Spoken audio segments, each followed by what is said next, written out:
Test 4. Instructions. You will hear a number of different recordings, and you will have to answer questions on what you hear. There will be time for you to read the instructions and questions, and you will have a chance to check your work. All the recordings will be played once only. The test is in 4 sections. Write all of your answers in the listening question booklet. At the end of the real test, you will be given 10 minutes to transfer your answers to an answer sheet. Now turn to Section 1 of your booklet. Section 1. You are going to hear a conversation between Angela and Mr. Ray. Angela is applying to join the library. Listen to the conversation and complete the form below. First, you have some time to look at questions 1 to 5.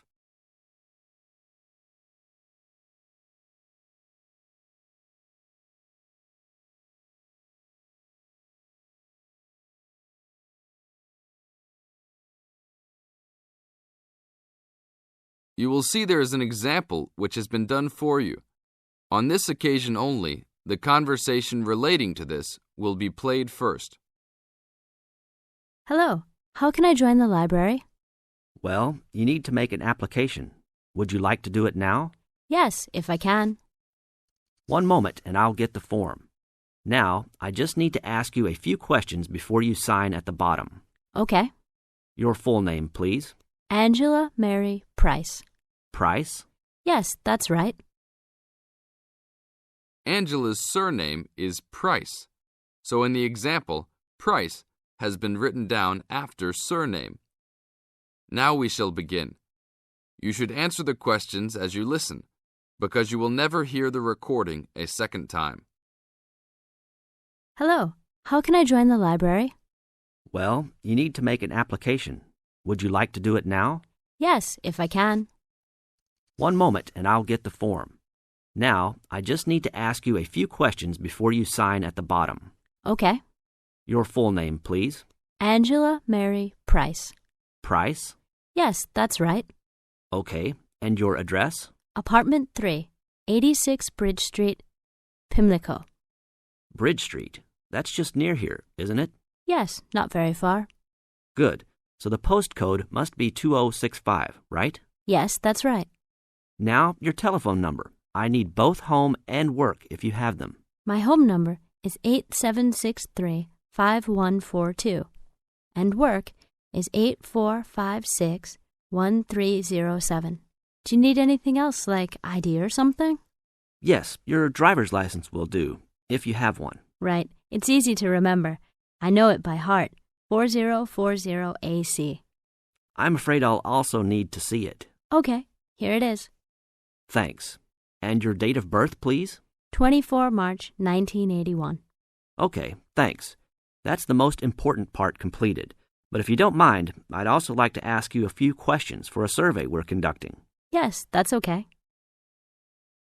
Now you have some time to read questions 6 to 10.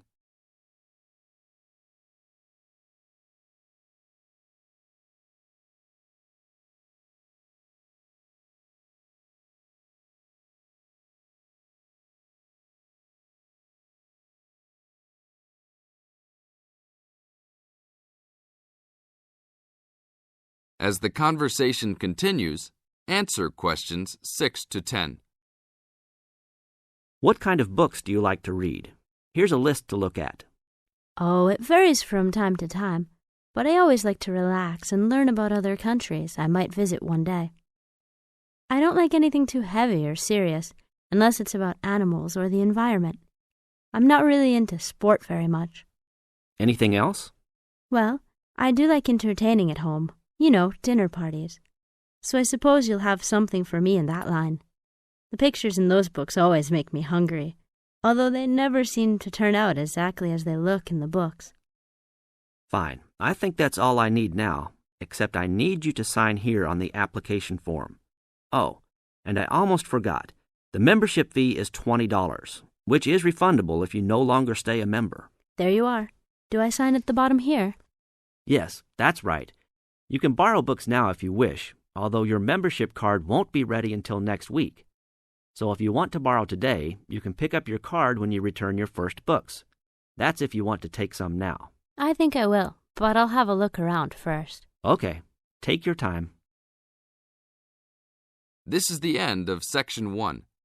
You now have half a minute to check your answers.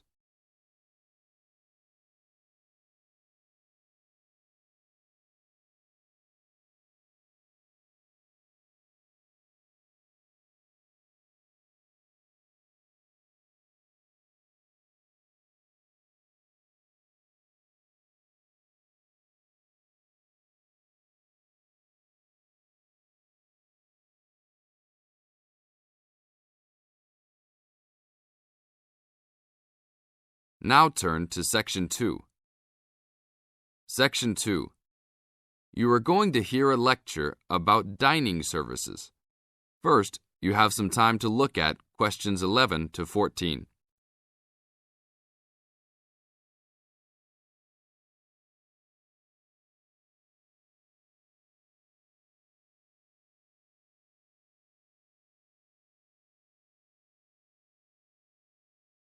Now listen to the tape and answer questions 11 to 14.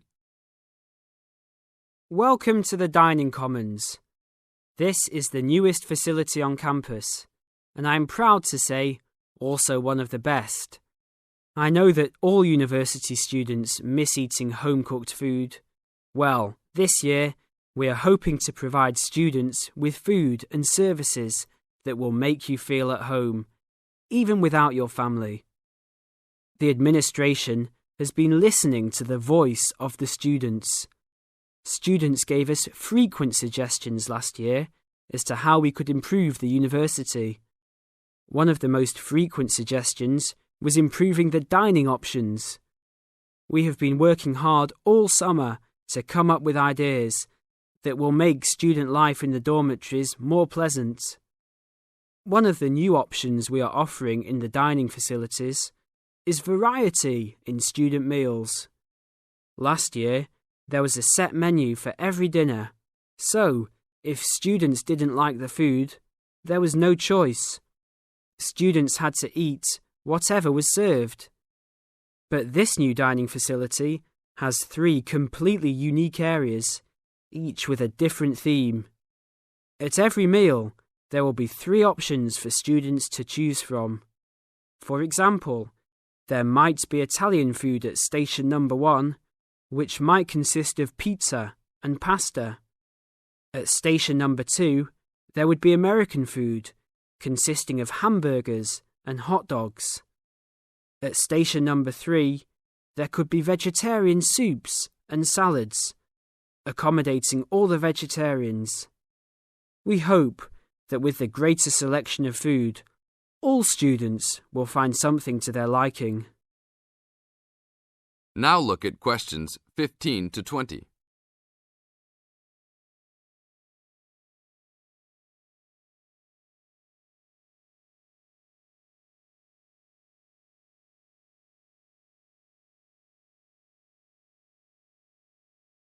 Now listen to the tape and answer questions 15 to 20. Not only will students have more options, the food will also be better. Each section of the facility will have a head chef. These are real chefs that have been trained in culinary school and have been hired specifically by the school to work in the dining facilities. All of the chefs have a speciality. The school is hoping that these chefs will prepare better tasting and more nutritious food. Every student will be able to make suggestions and also give their input as to which menus taste better. Last year, many students complained that the dining facilities didn't have very convenient hours. This year, we hope to change that. We will open for breakfast at 6 a.m. to accommodate all the early risers. In the evenings, we will open until midnight for all the students that like to go for a late-night snack. The afternoons will still remain closed, but we will have a student store open It will provide all students with drinks and fruit. The student store will be open every day from 2 p.m. to 5 p.m. Every student that has paid full tuition and dormitory fees has already paid for their dining facility fees. Students can eat at any time and in any amount for free. If you are a student that does not live in a dormitory, you can still purchase a dining facility card. This card will entitle you to the full services of the dining facility. This card is available only for students and is not open to the general public. If you are not a student and wish to dine here, you must purchase meals at the door. There are a few rules to follow. Even though we do not limit the amount of food that can be taken, we do not want students to waste food. Please do not take more than you can eat. Also, every student must clean his or her own trays and plates. We will provide plates and trays for student use, but please do not abuse these items. Please do not leave your plates on the tables. Your parents are not here to clean up after you anymore, so I hope all students will be responsible. Thank you for your attention and enjoy the upcoming year. This is the end of Section 2. You now have half a minute to check your answers.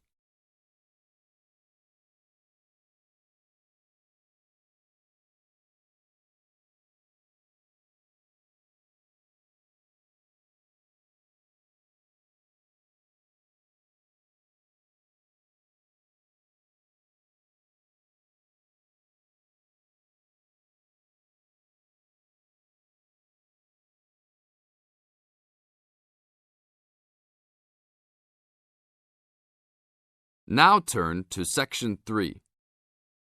Section 3. In this section, you are going to hear a conversation between Anne and Marcia. In the first part of this conversation, they are talking about the commands of training dogs. First, look at questions 21 to 25. Note the examples which have been done for you.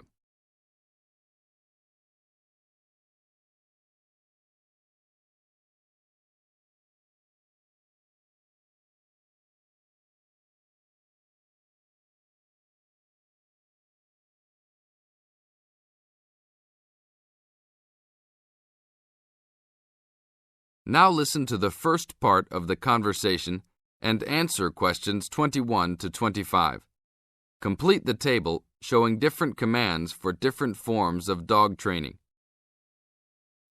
So that research paper we have to do next, the one about how are different styles of training dogs, how do you think you'll approach writing it? You know, I've been thinking about it. I feel that the best way to write it is to divide the paper into two main parts. In the first part, we'd be analysing some examples of each style of training dogs. Right, what the styles are. After that we can talk about how each style can be used so that the dogs learn something different from each one. Indeed. Maybe we could draw a chart and compare examples of each style of training, one at a time. So the different kinds of training would be simple obedience training. There you would have things like teaching them to sit, stay in one place and so on. Right. So included in here would be simple audio commands like speak. Yes, basic commands are just spoken words, aren't they? And then there would be the more guard-oriented training, where the dogs are trained to know a specific place well. Patrolling and barking are probably the best examples, because most people have seen them in many places, especially in homes. And this would lead us to the attack dog training, which is physical as well as spoken, training the dog to knock someone down, and even biting if they have to. Right, so there's another category as well, sniffing dogs, which make up the searching category. I've read that in the UK, every major airport and government building has these dogs to search for all kinds of dangerous items.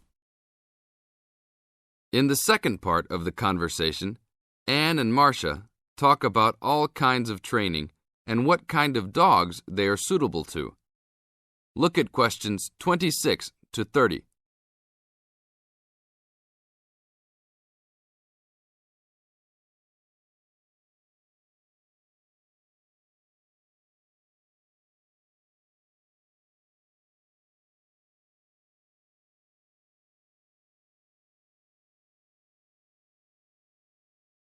As you listen to the conversation, match A, B, C with the following forms of dog training.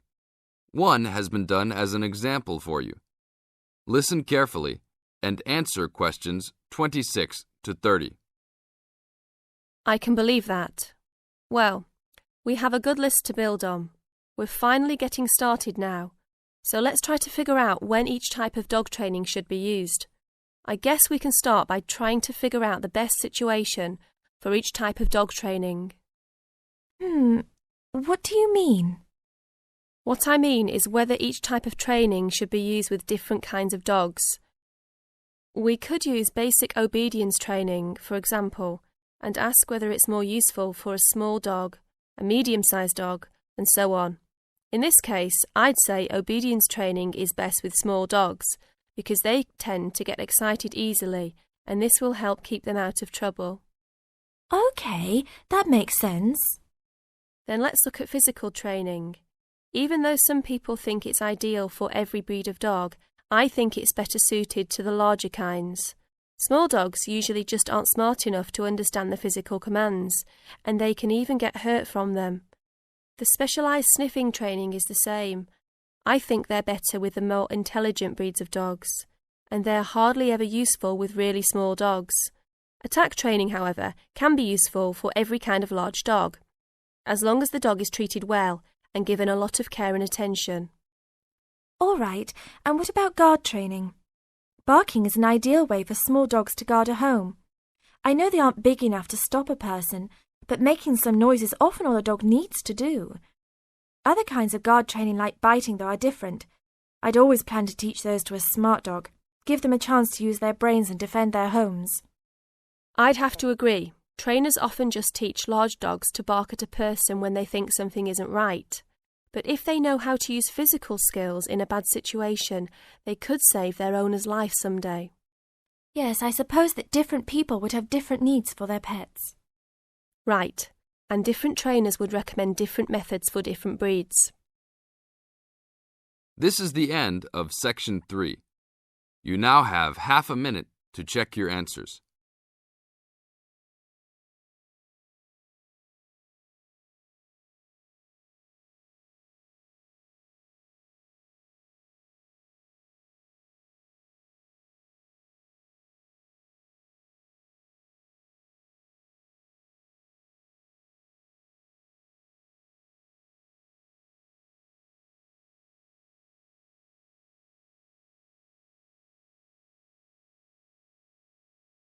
Now turn to Section 4. Section 4. You are going to hear a lecture about dorm rooms. First, you have some time to look at questions 31 to 40.